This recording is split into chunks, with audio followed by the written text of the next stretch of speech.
Tetapi Allah Subhanahu wa taala mendatangkan bagi kita rahmat, nikmat serta ampunan yang tiada batas. Kita bersimpah dengan dosa, Allah mendatangkan ampunannya. Seraya mengajak kita kepada kita untuk senantiasa kembali kepadanya. Qul ya ibadiyalladzina asrafu ala anfusihim la taqnatu min rahmatillah. Innallaha yaghfiru dzunuba jami'a.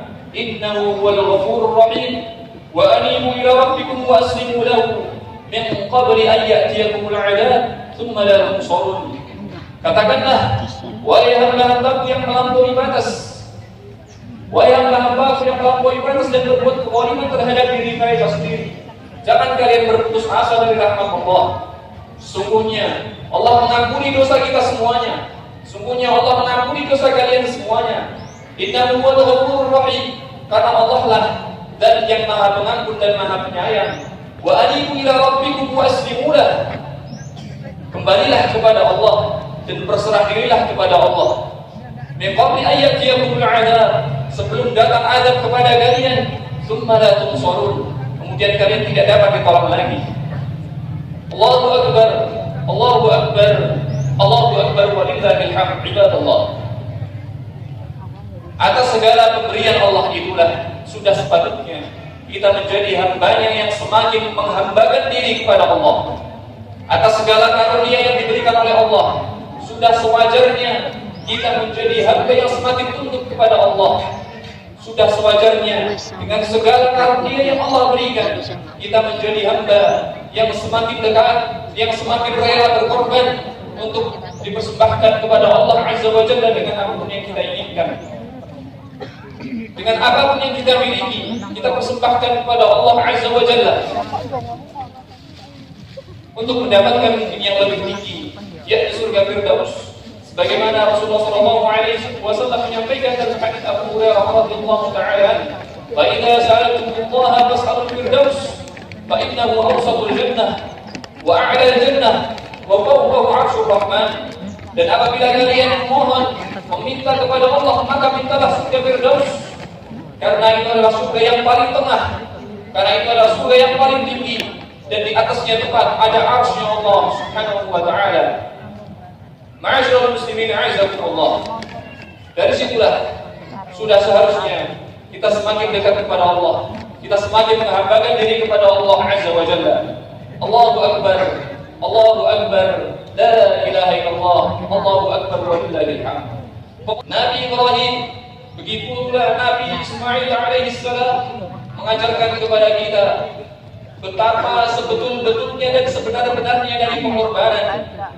Mereka mengajarkan kepada kita untuk mengorbankan apapun yang kita miliki kepada Allah Azza wa Jalla. Nabi Ibrahim sallallahu alaihi wasallam dengan masa yang sangat panjang, sampai di usia senjanya belum dikaruniai seorang anak pun, dia senantiasa bertahun-tahun lamanya berdoa kepada Allah. Doa yang lembut, doa yang lirih, disertai dengan kesedihan dan kepiluan yang beliau rasakan. Senantiasa melantunkan doanya yang sampai menembus langit yang tujuh. Rabbi habli minas shalihin.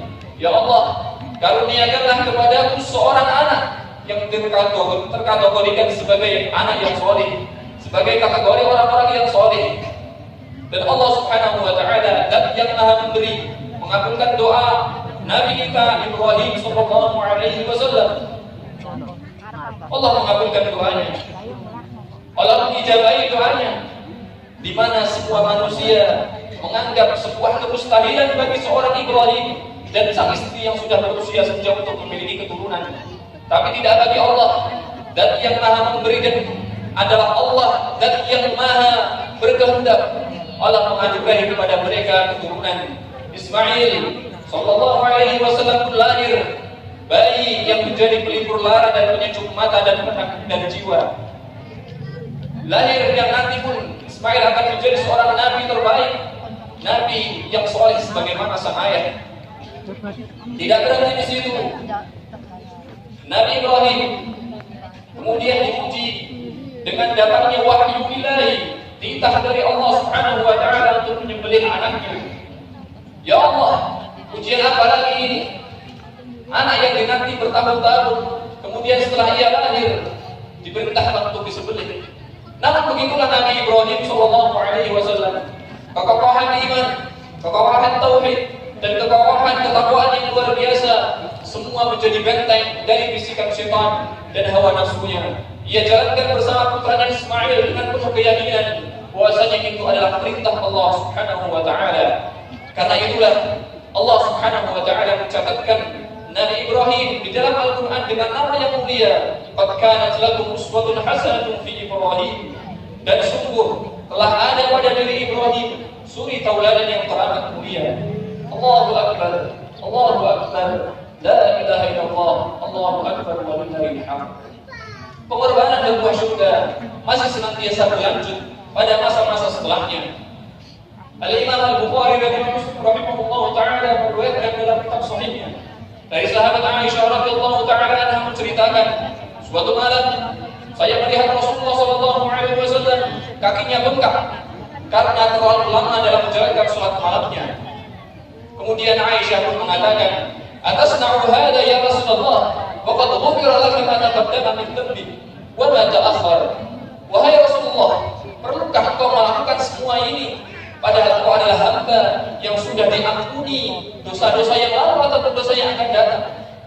Rasulullah sallallahu alaihi wasallam menjawab dengan penuh kecintaan kepada Allah Azza wa Jalla, "Afala akunu 'abdan syakura?" Tidakkah pantas aku menjadi hamba Allah yang senantiasa bersyukur?